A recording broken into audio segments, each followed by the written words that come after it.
আজ বানাবো খুব সহজেই ভাপা পুর পিঠে। সেজন্য গ্রাইন্ডারে চালের গুঁড়ি বের করে নিলাম। এবার পিঠের পুরটা বানিয়ে নেব। নারকেল কুড়িয়ে নিয়েছি, গুড়টা গ্রেট করে নেব।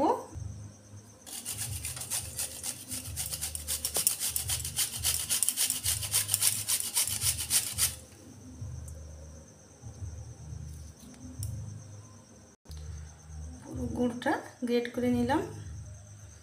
গুড়টা গ্রেট করে নারকেলের সঙ্গে মিশিয়ে নিই। এবার গ্যাসটা জ্বালিয়ে নেব।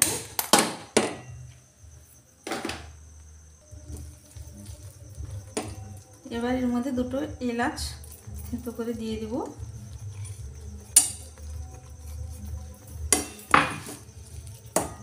এবার এর মধ্যে কয়েকটা আলমন্ড কুচো করে মিশিয়ে দেব। এটা অপশনাল, দিলে হয় না দিলেও হয়। এবার গুড়টা আমি বেশি শক্ত করবো না, এভাবে নরম রাখতে আঁচ বন্ধ করে দেব। ঠান্ডা হতে হতে আর একটু শক্ত হয়ে যাবে। এবারে কড়াই জল বসিয়ে জল ভালো করে ফুটে গেলে লবণ দিয়ে নিয়েছি, লবণ দিয়ে গুলিয়ে নিয়েছি। এবার এর মধ্যে চালের গুঁড়ো দিয়ে দেব।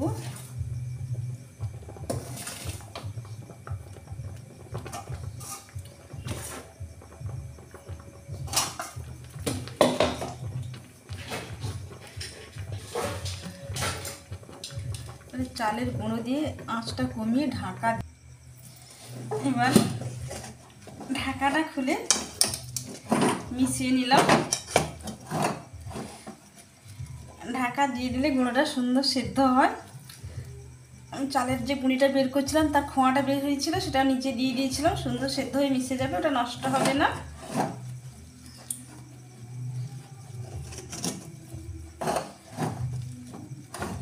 এবার একটা থালায় ঢেলে ঠান্ডা করে নেব।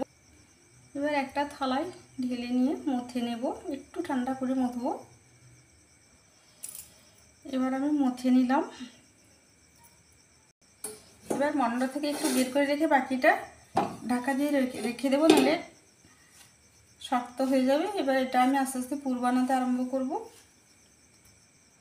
এবার চাকতির ওপর রেখে রোল করে নিয়ে কেটে নেব।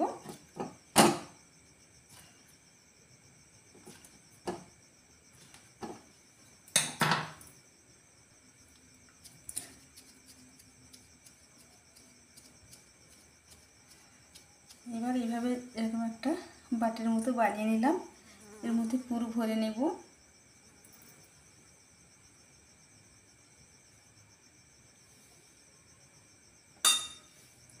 পুরটা দিয়ে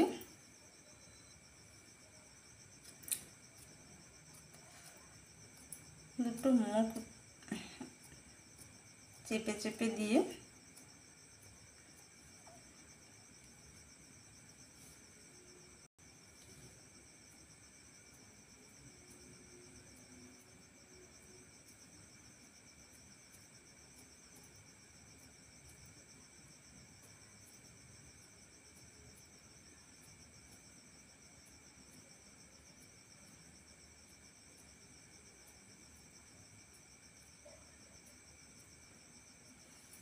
এইভাবে মাথাটা মুড়িয়ে নেব।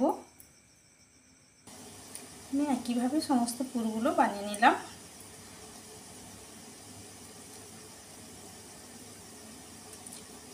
পুরটা ভরে দিয়ে মুখটা একটু টিপে নিয়ে তারপর মুড়িয়ে নেব।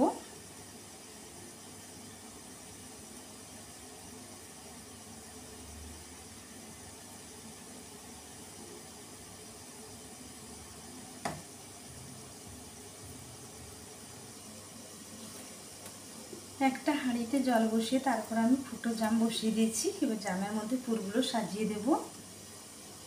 এবার পুরগুলো সাজিয়ে দিয়ে ঢাকা দিয়ে দেব। এবার ঢাকনার চারদিকটা আমি একটা ভেজা কাপড় মুড়িয়ে দিয়ে দিয়েছি। তাড়াতাড়ি সেদ্ধ হয়ে যাবে, ভাপটা বেরোবে না। এবার মন্ডে অর্ধেকটা আমি রেখে দিয়েছিলাম, আর একটু পুলি বানিয়ে দুধ পুলি বানিয়ে নেব।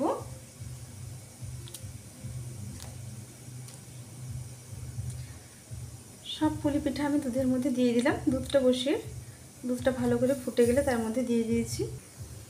এদিকে পিঠেও 15 মিনিট হলো সেদ্ধ করে নিলাম। এবার আঁচ বন্ধ করে দেব।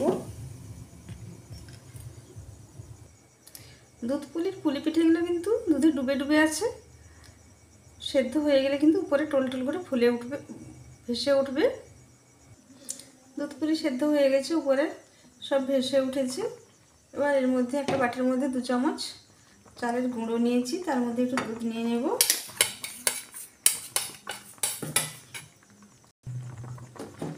চালের গুঁড়িটা গুলে দিয়ে দিলাম।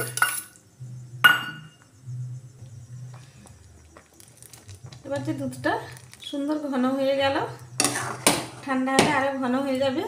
এটা কিন্তু খেতে সবচেয়ে টেস্টি লাগে। এবার এর মধ্যে দেবো আর একটু খেজুরের গুড়, মিষ্টি মিষ্টি লাগবে। দেখুন চালের গুঁড়ো দিতে পুরো ক্ষীর বেনে গেছে, খেতে খুবই সুস্বাদু হয়। এবার এখানে ভাপা পিঠাও রেডি।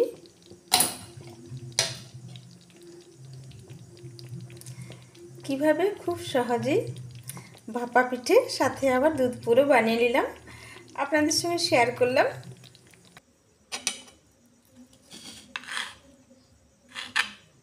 দেখুন পিঠে খুব সুন্দর সেদ্ধ হয়ে গেছে।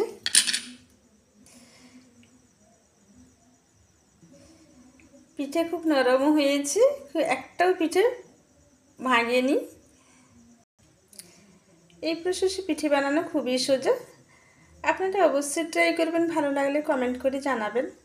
আজ এই পর্যন্ত, আবার দেখা হবে অন্য কোনো দিন অন্য কোনো ভিডিওতে।